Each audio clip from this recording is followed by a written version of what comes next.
você.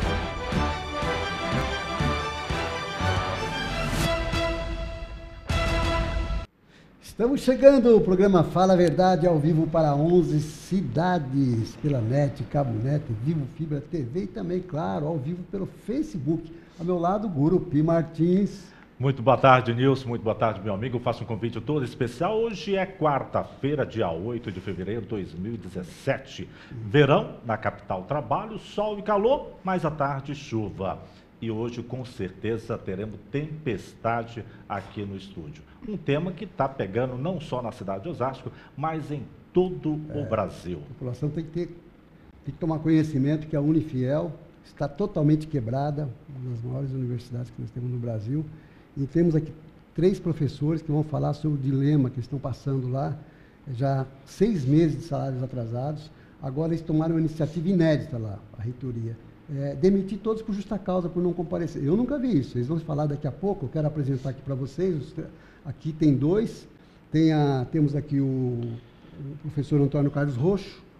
Boa tarde, professor. Seja bem-vindo ao nosso programa, viu? Nós vamos falar sobre o assunto da Unifiel. A professora Sandra Petroncari, com a filha dela, Clarinha, que também fez parte da manifestação. Pode dar um tchauzinho lá para você? Olha lá, olha lá. Tchauzinho. Olha lá, está aparecendo você para 11 cidades aí, tá bom? Tá bom? Queria aparecer na TV, tá aí. E a professora Sandra, boa tarde, seja bem-vinda ao nosso programa. Muito obrigada, viu? Nilson. É isso aí, Gurupi. Pois é, começando com o professor Roxo. Professor Roxo, antes da gente explicar o que está acontecendo na Unifiel, vamos tentar saber o que é a Unifiel. É uma fundação, é isso? É uma fundação, e é uma fundação que mantém o Centro Universitário Fiel. E qual o tempo já? Essa fundação não tem, em princípio, fins lucrativos. Portanto, é uma fundação sem fim lucrativo. E, nesse aspecto, ela tem aqui na região um papel muito importante, um nome a zelar. Sempre que a gente fala em termos de educação, a gente vê em primeiro lugar a questão da Fundação Bradesco, depois a Unifiel e também a questão da FITO. Como é que chega a essa situação da questão da greve, da demissão de tantos professores? Olha, vamos dizer assim, é um desatino. Deixa eu começar a antecipar um pouquinho o que ele está falando. Por que vocês entraram em greve no mês de novembro? Qual foi a principal causa dessa greve? A principal causa foi salário atrasado. Já estava atrasado quanto tempo? 3 meses. Vocês tentando, recebendo promessas. Já tem 1 ano e meio que vem atrasando, atrasa um pouquinho, vai aumentando. E nós sempre preocupados com os alunos, com a instituição, pelo nome da instituição, fomos aguentando. E em junho do ano passado, nós tínhamos uma comissão que estava discutindo isso, eles demitiram todo mundo, demitiram cerca de 60 professores, sem pagar, na época tinha 2 meses atrasados, sem pagar os meses atrasados e sem pagar as verbas rescisórias incontroversas. Aí já criou um clima muito ruim na instituição com os professores, porque os colegas tinham sido demitidos sem receber. Quando chegou em agosto, continuou o atraso e em novembro inteirou 3 meses de atraso. Isso era para todos os professores ou só parte dos professores? Todos os professores. O professor do direito também está também atrasados. E aí, eles não, quando a gente conversava com os instituidores, com a direção, eles não tinham alternativa. Sempre falavam, vamos tentar vender o prédio da Narciso, o prédio do Wilson, ou empréstimo bancário, mas sempre assim, jogando para diante. E até que chegou um ponto que nós, inclusive, houve uma conversa, os jornais publicaram que tinham sido vendidos os quadros. E aí eles afirmaram que não tinha. Numa reunião com eles, eu falei, então venda. Obras de arte? Obras de arte. Venda essas obras de arte. Aí, na época, o doutor Hungria, que era o professor Hungria, que era um dos instituidores, falou, Roxo, você vai passar para a história como quem vendeu as obras de arte. Falei, passo para a história como quem arranjou dinheiro para pagar os professores. Exatamente. 10 milhões. Professora, quer falar alguma coisa nesse sentido ainda? É que o número que nós temos, e inclusive falado por eles, é que as obras de arte da Fiel valem 10 milhões de reais, aproximadamente. Tá? Isso sempre foi um discurso Não foram vendidas corrente. Não temos certeza. Não temos certeza. O histórico, eu gostaria de saber o seguinte, quando eu fiz a pergunta anterior, Isso, Nilson, por favor, eu interrompi, você desculpa, da seguinte maneira, o seguinte, tomar ciência para chegar a essa situação atual, a senhora passou recentemente alguns números. Nós chegamos à Unifel, chegou a ter mais de 10 mil alunos. Sim. Para chegar a essa situação atual, o que aconteceu? Foi perdendo alunos? Ou a questão da entrada de novas universidades no município de Osasco acabou a qualidade, ou essa competência, ou essa disputa ficou tão grande assim que a Unifel não consegue se sustentar? Gurupi, teve um pouquinho de tudo, mas nada foi o cerne da questão, né? Então, sim, tinha concorrência, a concorrência aumentou, tal. Eu entrei na Fiel particularmente em 2008, tá? Em 2009. E a Fiel já dizia que vinha com uma queda de alunos, né? De 14 mil para 10 mil quando eu entrei. E eu já entrei num outro plano. Então, por exemplo, eu tenho uma diferença salarial muito grande com o professor Roxo. Esse muito grande não significa que ele ganhe super bem, significa que eu ganho muito mal. Eu entrei ganhando R$ 36,00 a hora aula, tá? Que era bem abaixo da média do mercado. De 2009 para cá, essa média caiu mais. Mas o que eu observei nesse tempo, e eu sou uma pessoa que tenho 14 anos de mercado financeiro como executiva de banco, tá? É uma gestão feita por conflito, com muita vaidade, com muita concorrência entre os instituidores, especificamente entre o Dr. Hungria e o Dr. Costa. É uma faculdade que não tem investimentos, as carteiras são da época que nós aqui éramos crianças, né? Não tem centro acadêmico, os alunos não têm uma festa junina, não tem... Então, isso causou uma evasão natural. Mas houve uma coisa que, para a Fiel, foi boa, né? A Fiel tinha muita tradição, foi o que me prendeu lá por muito tempo, a tradição imperava ali, tinha muito renome, e aí houve o fechamento da Anhanguera, que era a nossa vizinha, houve perdas nos cursos da Uniban, que era uma concorrente direta, e houve o fechamento da Fito.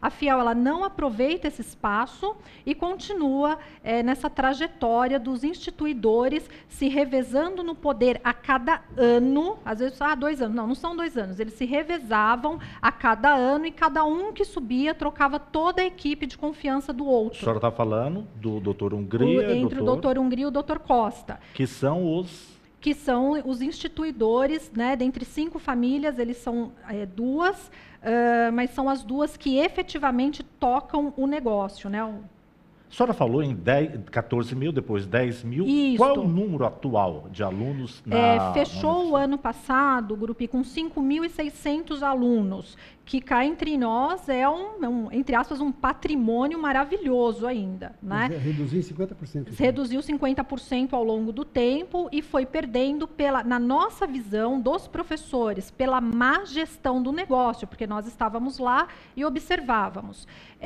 Ontem, especificamente, numa entrevista dada por um pró-reitor acadêmico atual de lá, ele falou em 1.700 alunos aproximadamente, foi o que sobrou após essa virada 2016-2017.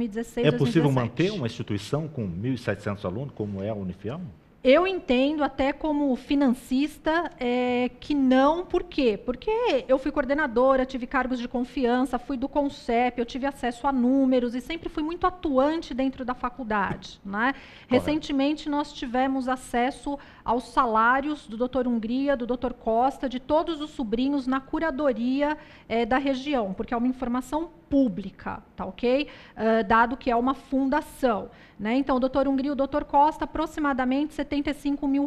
Por mês? Por mês. Os sobrinhos variando ali de 15 a 22 mil reais, sendo que eles têm muitos sobrinhos ali, né? Sendo que eles têm muitos sobrinhos empregados, o que remete um pouco à causa do Melo Freire, né? Quando ele coloca na causa dele, que era um dos instituidores, que eles tiraram do bolo, e aí a pessoa se zanga, né? Segundo os corredores, mas a causa do Melo Freire existe, e ela cita, né, o nepotismo e o despotismo esclarecido. Parece que em 2004 tinha o jornal Tribuna da Região, Correto. E eu soltei essa denúncia sobre o que estava acontecendo lá, viu, hoje, lá na Unifiel. E a denúncia tinha sido feita pelo Melo Freire. A gente tem que... Ele citou os dois, o Hungria e o Costa Silva, nessa ação, que gerou um processo. Isso. Deve estar rodando ainda, porque a justiça brasileira é muito demorada, né? Está correndo ainda, mas ele foi claro em colocar muitas coisas, muitas denúncias graves, e eu percebi que de lá para cá nada mudou, né? Piorou. De 2004 para 2017 são 13 anos, né? 13 anos. Eu só queria registrar, porque esse processo aí do Mélio Freire, o nepotismo dele também. Também. Esse negócio de falar nepotismo... Também tinha nepotismo da parte dele também. Tá certo. Nós vamos para um rápido intervalo. Eu quero agradecer a professora Sandra Pentocari por ter participado. Ela vai dar o lugar aqui ao professor Eduardo Maluf, num rápido intervalo, e já voltamos em seguida.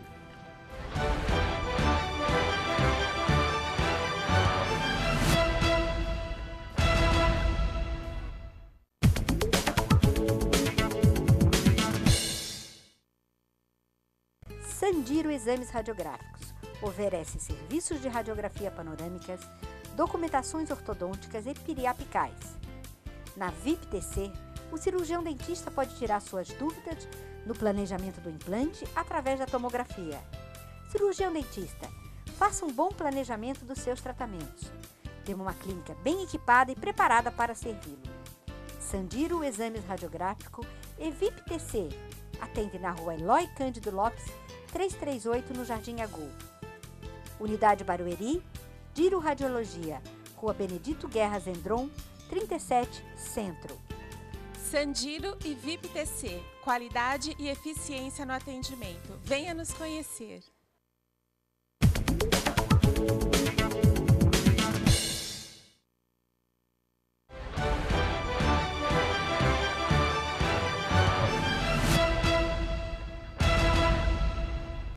Estamos de volta ao programa Fala a Verdade, hoje falando da crise da Unifiel. Temos aqui 3 professores, a professora Sandra já se retirou para dar lugar ao Eduardo Maluf. Professor, seja bem-vindo ao nosso programa. Obrigado.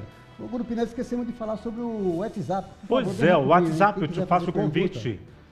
Através do WhatsApp 981-420-208. Repita, Grupinho. Marque aí. 981-420-208. Participe conosco. Faça a pergunta que nós vamos passar para os nossos convidados. O professor Eduardo, daqui para frente, quantos foram os demitidos? São 127 o total, não é isso? Sim, 127. Através de telegrama, né?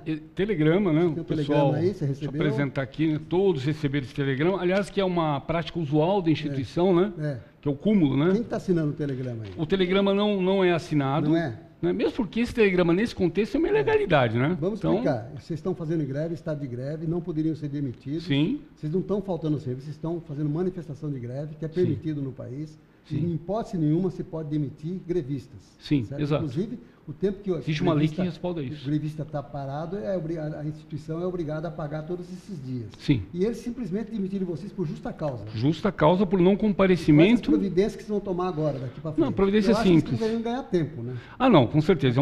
Esse aqui é um jogo de xadrez, né? O que a gente costuma dizer, só que nós estamos jogando com um jogador que não sabe mexer as peças. Tá certo. Né? Então ele vai mexendo as peças de maneira trabalhada, né? E de maneira propositada vocês também. Tem um sindicato que está tomando providência para vocês? O Simprosasco que está cuidando aí de todo o processo. Os telegramas foram enviados para o sindicato, para que o sindicato faça uma juntada disso e entre com um processo de reintegração. Certo. O professor Roxo, esses alunos que estão parados aí por causa da greve também estão sendo prejudicados, é claro. E as aulas deveriam começar agora, em fevereiro. Já começaram as aulas lá? Não, né? Já começaram. Só que os alunos não estão tendo aula. De uma forma muito negativa do ponto de vista, inclusive, educacional. Tem professor dando aula, primeiro dando aula rapidinho para recuperar algumas coisas, e aula de disciplinas que eles não têm competência para dar. No telegrama que eu li, porque eu já tive a cópia do telegrama, eles estão falando em extinção de cursos aí, né? Ah, sim. Extinguir vários cursos. Uhum. Privilegiar, parece que o direito. Como é que nós entendemos isso, né? O Roxo pode até me colocar. Na verdade, antes de chegar nesse estágio do telegrama, onde ocorreram várias negociações, né? O Roxo, inclusive, participou praticamente de todas as negociações. A reitoria, no final do semestre, já começou a indicar que alguns cursos seriam fechados por processo seletivo. Tá? Então, esse fato da extinção nós entendemos como uma estratégia de reduzir o número, né? E ficaram com alguns cursos, né? Principalmente Direito, que por onde tudo começou, e alguns outros cursos que têm aí uma força própria. Certo, estou vendo você com um livro aqui, o que é esse livro? Sim, esse livro aqui é o livro que foi instituído durante o movimento, né? Em novembro, ele foi estabelecido com o intuito de angariar fundos, né? Então, professores ali que tinham outra atividade, a gente chama de livro de ouro, tá? Foram arrecadados R$23 mil, exatamente para o quê? Socorrer os professores em estado calamitoso, né? A ponto do professor não ter nem como... cestas básicas. O que é calamitoso? Calamitoso, ele não conseguir nem fazer um supermercado. Ele não conseguir ter gasolina para se locomover. Porque é a única fonte de renda. Está prejudicando a família toda. Não, ele prejudica a família. O professor Ricardo, o professor Ricardo Dias, pelo Face, eu acompanhei pelo Face, a preocupação dele era coisa gritante. Como é que está o professor? Eu tenho informação, pelo menos a professora Sandra falando, informando, que a situação chegou a mesmo até pedir demissão, não é isso, professora Sandra? Dia 31 de janeiro agora, ele entrou com um pedido de rescisão indireta.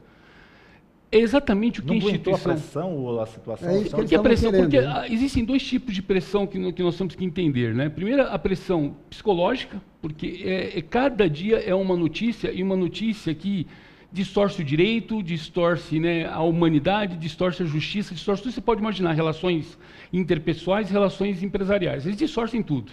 Tá? Inclusive, os reitores defendeu isso numa reportagem, dizendo que ele estava fazendo uma reforma administrativa.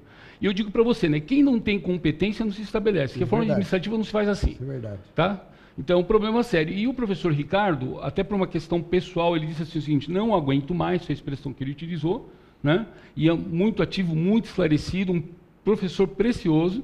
Ele entrou com um processo de rescisão indireta, que é exatamente o que a instituição deseja e quer de todos os professores. Naquele momento, percebeu-se da seguinte situação: tinha uma parte dos professores favoráveis e outra parte nem tanto. Como é que estava essa disputa?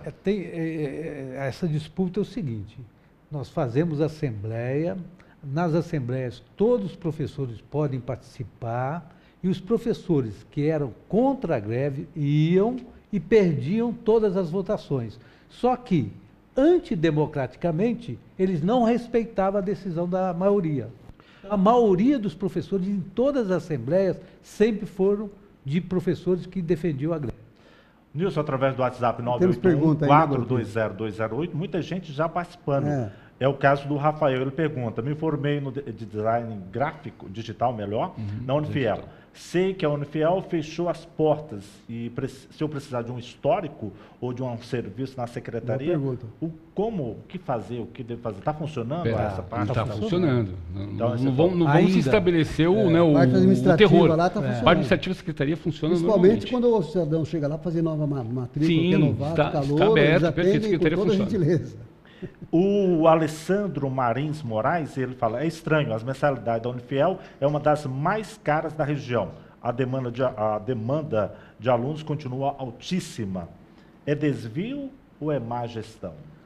Então, essa questão de má gestão, desvio a gente não pode afirmar, não porque pode, tem que ser. Provar isso. Mas, eu respondo, em decorrência da possibilidade de ter não só má gestão, mas desvio também, nós amanhã convidamos a todos os ex-alunos, ex-professores, professores, a toda a comunidade de Osasco e região a participar. Nós vamos ter uma assembleia em frente à Unifiel, porque não nos deixa entrar mais. Meia-noite. Meio-dia. E essa assembleia nós vamos aprovar uma petição que será levada em passeata, em manifestação, até o Ministério Público das Fundações, pedindo a intervenção do Ministério. O Unifiel é da cidade de Osasco. Vocês estiveram ontem na Câmara Municipal.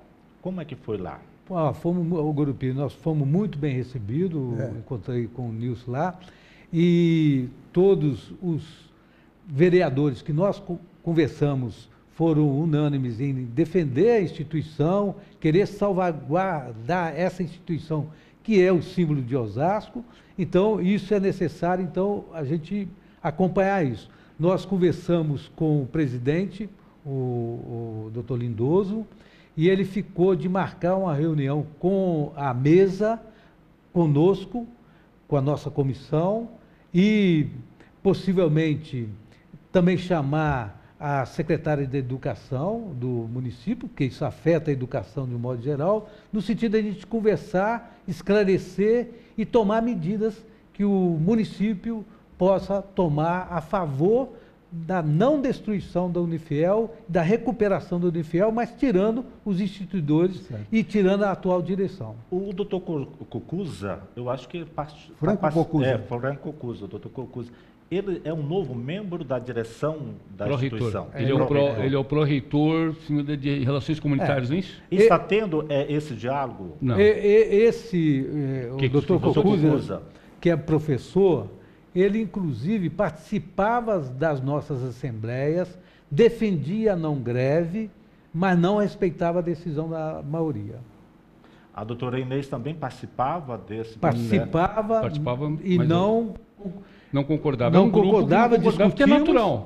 Isso é natural no processo. Tem que respeitar. Só que é inexplicável. É natural, mas é inexplicável. Por quê? Porque se constituiu uma situação, né, de total insustentabilidade financeira. Olha, E eles também não recebiam, pelo menos o que nós entendemos, é que eles também não recebiam salários. Os professores grevistas e não grevistas foram tratados da mesma maneira. Não recebiam salários. Então, é uma atitude, no mínimo, né, incoerente. É verdade. Tá? E inconsequente, chama inclusive. atenção, viu, Gurupi? O que me chama muita atenção é que eu entrevistei aqui 2 professores aqui, no final do mês de novembro, início de dezembro, se não me falha a memória, e de lá para cá nada mudou, só piorou. Eu achei que ia resolver antes do final do ano. No ano passado, eu já entrevistava aqui, já estavam em greve, reclamando os direitos legítimos e até agora não se resolveu nada. Só piorou, agora vem essa informação, esses telegramas com demissão por justa causa. A justa causa é quando a pessoa falta por determinado tempo e não avisa a empresa, mas é por não avisar, certo? E aí a empresa tem que publicar em jornal, procurando o empregado, para depois dar justa causa. E não é o caso deles, estavam em greve por falta de salários, 6 meses, são 5 meses de salário normal e mais o 13º que eles têm direito e não recebem. Aonde nós vamos parar? E o Ministério Público até agora não se manifestou a respeito. Fico me perguntando, isso é coisa de Ministério Público intervir, gente. Por que o Ministério Público até agora não entrou para resolver isso aí? É coisa da Justiça interferir. Sim. E acho que tem 2 pontos aí relevantes, né, que tem que ser destacado. Primeiro aspecto, né? Próximo ao final de novembro, foi liberada uma carta por parte da reitoria, assinada pelo Dr. Luiz Fernando Costa, cumprindo todas as exigências, dizendo o seguinte: podem voltar que nós vamos pagar. Só foi a palavra. Não, escrito, não foi só palavra, aquilo foi escrito, está registrado, o pessoal tem esse documento. Então, assim, o que nós percebemos, né, nesse diálogo, né, que em todo momento há uma tentativa de desestabilizar as pessoas. Agora, tem o seguinte, que eu entendo um pouco de lei trabalhista, mas o que eu sei eu vou dizer aqui. Vocês entraram, a Justiça do Trabalho vai julgar, provavelmente vai dar o ganho de causa para vocês, e se eles não tiverem o dinheiro para pagar, vai embargar tudo lá, vai para leilão até pagar todo mundo. Na verdade, assim, nós temos aí alguns advogados no grupo, né? Então, como eu sou administrador, eu não gosto muito de entrar na seara alheia, né? Mas o que nós percebemos? Eles nem entraram com a questão para julgar a legalidade e a ilegalidade da greve. A Unifiel não entrou. Isso que eu perguntei, a Justiça não se definiu em nada. Não, então, a Justiça já deu andamento. Se a greve era legal ou não. Se não me falha a memória, o juiz deu 10 dias para o pagamento aí dos salários. Qual é o montante? O que hoje a instituição deve para os professores? A questão da passa de 10 milhões, né? É o seguinte, mais ou menos 20 milhões a gente calcula, mas eu acho que tem que ser ressaltado, porque eles também perderam aquela questão de filantropia. Sim. Então, tem uma dívida de 350 milhões com o INSS. Porque como fundação você pode receber doações, não é isso? Pode receber doações. E não está recebendo? Não, e como fundação filantrópica, ela não paga a parte dos encargos do INSS, da parte patronal. Só que eles perderam isso. Inclusive, uma das questões que perderam, foi a questão de ter muito família ganhando recurso, quer dizer, ganhando salário lá. Agora, é bom a gente lembrar também que a necessidade do Ministério Público se manifestar, porque é o seguinte, pode ser que daqui a 10 anos se manifesta, mas o tempo nós entendemos o rito e o tempo da... Mas eu acho que eles deram a solução para vocês. A partir do momento que eles demitiram vocês, agora vai ter solução na Justiça do Trabalho. A Justiça do Trabalho vai ter que decidir. Uma coisa é a Justiça do Trabalho, inclusive o prédio da Narciso já está hipotecado para nos pagar. Agora, tem penhora lá. Tem. Agora, a outra questão é o Ministério Público Curador de Fundações. Esse Ministério Público... Já foi acionado? Esse que vai ser, nós vamos lá amanhã levar lá. Por favor, vocês dêem retorno para nós, tá bom? Sim. Nós vamos sempre dar notícia. Se nós não pudermos dar notícia aqui de vocês pelo telejornalismo da TV Osasco, né? Mandem informação para nós, tá bom? Eu quero agradecer. Detalhe, Nilson, rapidamente. Favor, estamos encerrando. A questão da justa causa também, ela impactou, né? Nos consignados, tá? Nas pensões alimentícias e nos planos de saúde. Tem professores ali com necessidades, com tratamentos ali agendados e simplesmente com essa estratégia cortaram tudo isso. Tá certo, então. Tá aqui o telegrama, deixa eu mostrar aqui, o telegrama que todos eles estão recebendo, tá aqui, ó, é um telegrama aqui, ó, Correios, tá? Eu quero agradecer a presença de vocês, conte com a gente, com a nossa solidariedade, acredito que das pessoas que estão nos assistindo também, tá bom? Muito obrigado pela presença de vocês, a professora que estava aqui, a professora Sandra. Tá bom, grupo? Vamos encerrar então, né? Pois é. Muito obrigado pela sua participação e até a próxima sexta-feira, se Deus quiser. Se Deus quiser. E logo, logo estará aqui o professor Roxo, os professores estarão aqui para dar continuidade no tema que conte com o nosso apoio, tá bom? Esperamos. Nós vamos ficando por aqui até sexta-feira, se Deus quiser, com o novo Fala a Verdade. Fiquem com Deus.